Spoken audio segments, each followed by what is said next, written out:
Hey, it's your girl Kimbia G here with a review on King the Land. It's a new K drama on Netflix. New episodes drop every Saturday and Sunday. And I feel like if you loved Full House, you're gonna really enjoy this drama. It doesn't take itself too seriously. It's a nice traditional rom com that K dramas are really known for. Secondhand embarrassment is on level 1000, and I'm enjoying it. So far, it's a good story. Let's get into it. All right, so we start off with episode one and we meet Sarang. She is a young woman in her 20s and she is ambitious. She has some goals and she lives with two roommates, her besties. Bestie one is a flight attendant, and Bestie two works at a luxury retailer. And Sarang, she has dreams of working for King Hotel, like the top hotel in Seoul or in South Korea, period. And she went to this hotel when she was a young girl with her mom. And since then, she's had a dream to work at this hotel. And finally, she gets her chance. We open up with her interviewing. It goes crazy, like super awkward. But she gets the call that she got it. And then we also meet Gyeowon. He is born into a very wealthy family, but he's not the oldest, right? He's the younger sibling. He's actually the little brother. And his little sister,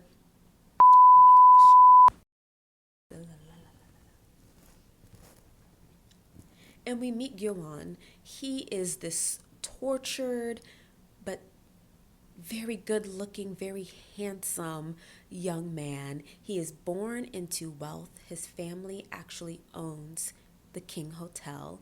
And he's in a bit of a sibling rivalry with his older sister to see who's going to take the seat, who's going to follow in their father and grandfather's footsteps. You know how it goes. But he's got a tricky, mysterious past when it comes to the identity of his mother. And so he actually is kind of acting out and doesn't really want to take the reins of this hotel and is very resistant. Naturally, our leading lady and our leading male, they meet. They do not hit it off right away at all. In fact, we start off in 2016, they part ways. He goes off to London to just go to school apparently, but really he's just driving around doing all the luxury and finest things that Mayfair has to offer. And he's living his best life, and she is living her life, going hard at her hotel dream. She's getting promotion after promotion after promotion, getting employee of the month, employee of the year, whatever, doing her thing. And years go by. We're in present day, and he gets a mysterious, personnel file. We're assuming it's about his mother, and this prompts him to return to Korea without much of a notice. The thing is, when he returns, he agrees to take a job at the hotel. Now, now, the reason why he wants to do this is so that he can dig up some more information on his mother and his past. But his sister takes this as like a chess move on his part, like he's coming for her, and she's like, you may have that pocket watch from your mama, but you're not coming for my seat, not on my watch. So watch yourself, little brother. And so she's doing things to really kind of pester him and get in his way. And I kind of feel like she's barking up the wrong tree. They're setting us up to know that she's underestimating her younger brother. So yeah, we'll see exactly how much patience he has with his older sister, but he doesn't really seem to have that much loyalty to his father at all, and seems to only pay his dad any attention so that he can get intel on his mama. Meanwhile, Sarang, she's living her life. She's doing very well at the hotel, very impressive. And she's asked to run a task that leads to the two of them running into each other again. And it is, ooh, so cringy. One of the cringiest scenes I've seen since Full House, the airplane scene. It's kind of like that, but times 10. And yeah, they're not happy with each other, but they keep running into each other. In episode 2, they're actually linked up to do some kind of promotion for the hotel. And then they get stranded out in Jeju Island. They have to spend the night at this, I guess, kind of like a bed and breakfast in the middle of nowhere, getting on each other's nerves, getting on the nerves of the staff, everything. Uh, but Sarang, she's able to save the day and show how savvy she is when she saves them from, pretty much getting scammed and schemed. Now, as we move into episode 3, some characters are starting to reel their ugly heads because at first I wasn't sure how to feel about the older sister. You know what I mean? Because, like, if I'm being empathetic, I could totally understand her position. Like, I'm the oldest, and I mean, it's not like she's older by like 1 or 2 years, right? Like, there is a pretty big age gap between the two of them. She's the one doing all of the work. They show her really managing and being hands on and actually doing work. It's not like, I don't know if y'all watched Agency, the other K drama on Netflix right now, where the daughter of the chairman, she just goes to work and sits at her desk looking cute. No, that's not this. This sister, she is in her bag, okay, and she is getting to the bag, and she is a boss ass, okay. She doesn't play about the hotel. So I was like, yeah, if he's not focused, if he doesn't seem happy or excited to do the job, then of course she should have it. And I would be annoyed too if my sibling who doesn't want or value the family company seems to be like, I don't know, not getting in my way, but like our parents keep insisting that we have to go toe to toe or head to head for it, you know? But as we move into episode 3, I'm like, oh no, she is the villain, okay, capital V, and the dad too, all right? The dad, he's like emotionally warped, like all K drama dads are. The patriarchy is patriarchying in this show with the dad, but also the dad. He looking kind of good. I can't lie. As far as K drama dads go, I just she is, he all right. He all right. But yeah, it seems as though he's just, I don't know, like he refuses to see what's going on between his two kids and what the rivalry is doing to them, or maybe he does see it, but he cares about the company more and just may the best win, even though he has no reason to really doubt the skills of his daughter. So I don't know. I do look forward to see how the writers of this drama are going to peel back the layers of the dad and also the father-daughter relationship, you know.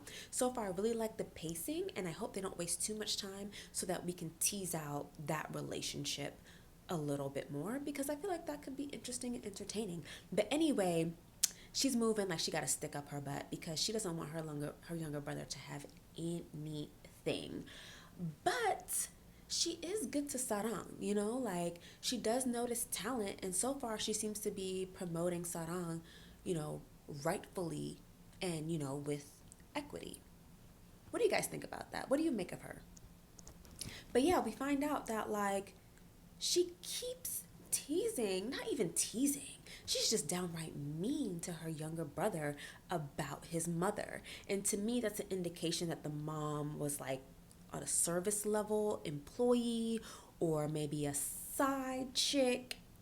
She's giving side chick energy because the daughter is clearly looking down on her younger brother. This is not like your standard my younger brother, I want to be better than you kind of thing. It's more like the inheritors, with Kim Tan and his older brother. You can tell that like something wasn't going right with the second mom.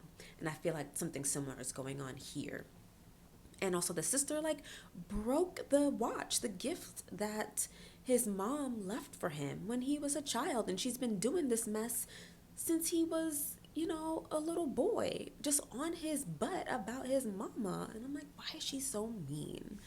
And then we get into Sarang, and, you know, We get the baby villain of the show, which is her boyfriend, her no good trash of a boyfriend.